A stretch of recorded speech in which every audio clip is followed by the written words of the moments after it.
Welcome to Blue Talks.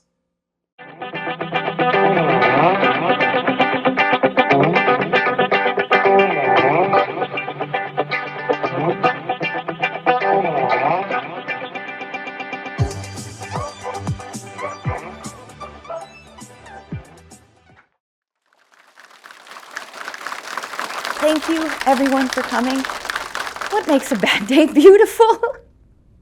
Have you ever had one of those days where just nothing seems to go right? Or maybe one of those weeks, or maybe one of those months, or maybe one of those years?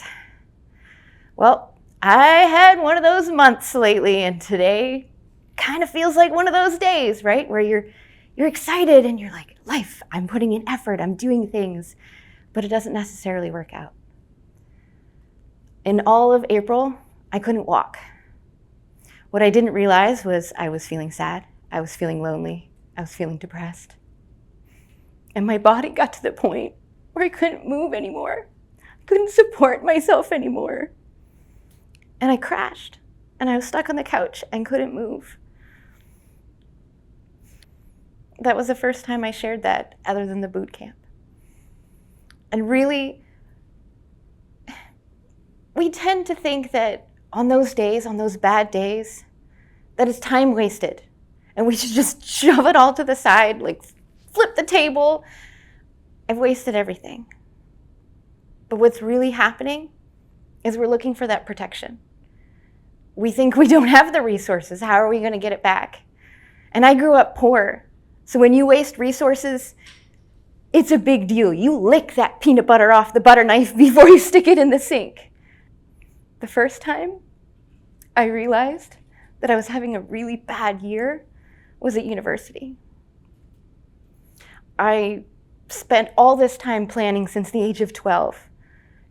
Have the jobs, get the scholarships, have people help you, plan, do everything, go to university only to find out that all of my plans were not going to work out the way that I wanted. And halfway through the year, I decided, well, what's the point? This is wasted anyway. And I stopped working. I did go to class, I just didn't do all the extra work because I needed to work on me. And I didn't realize what was going on until the first year of college. I finished engineering at St. Yves's, second last in my class. And when I went on to college, I finished second in the school. My thoughts went from all my time is wasted, flip the table, everything shoved into a corner, to wait, I already did this before. I actually had to teach my teacher so that he could teach the class. Okay. And I thought to myself, well, why am I failing? There are 4 ways that I was failing. I was failing in my thoughts, I was failing in my feelings, I was failing in my actions, and I was failing in my beliefs. And so now, as I think about where I am today, about where I was in April, not able to walk for that whole month, I go back to that same pattern. The pattern of focus yields intention. And really what that meant was that was me looking at the 4 reasons that I failed and seeing that those are gems. And that my job now was to look at what was going on in my life, what led me to being unable to walk. And I'm not out of the clear yet, but what I have discovered is when I take the time to look at those thoughts that I was thinking, those actions that I was taking, those feelings that I was feeling, and those belief systems that got me there, I could see the light in the darkness. And what makes a bad day beautiful is when we recognize our failures as those gems that highlight all of the wonderful things, because those failures are also our success, just flipped over. So I gave myself the FYI, the focus yields intention. And I started writing down, what are all of the things that I'm feeling right now? What are all of the thoughts I'm thinking right now? What are all the actions that I'm taking and all the belief systems that I have so that I can as I'm moving forward, shift all of those. And that's how I went from second last in engineering to second in drafting and architecture.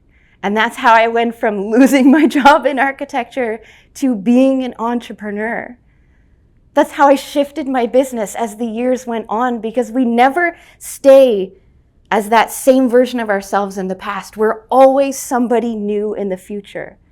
So what makes a bad day beautiful is being able to have the courage to look within ourselves, to see those little bits of vulnerability that hurt right now, because this is the perfect time. There's nothing covering them up. They're just out in the open.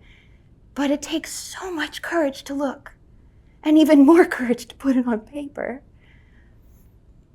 But now I have this journal, this gem, all of these gems that I can take with me, clean off, cut, shape, turn into facets, turn into jewelry, and wear them in my next chapter. So while I was unable to walk in April, look at me today. There's no limp. I'm walking, I'm moving, I'm good. And while I still have issues, that doesn't make anything else any less. I focused and I yielded and I learned. I gave myself that FYI, the focus, yielded insights. So my ask of you today and every day, as you share your stories, especially as entrepreneurs, especially as a part of this community, what are those moments that you're going through today, next week, next month, that are so hard to look at? How can you really dive deep right now with support so that you can write those notes? Because those notes are going to be exactly what your clients need to hear in the future. Because that's exactly where you were, and that's exactly where they are. So having those words helps them feel seen, heard, and understood. That's what makes it beautiful. That's how we connect with other people. That's how we share this courageous connection. That's what business runs on. So again, I say, what makes a bad day beautiful? You. Thank you.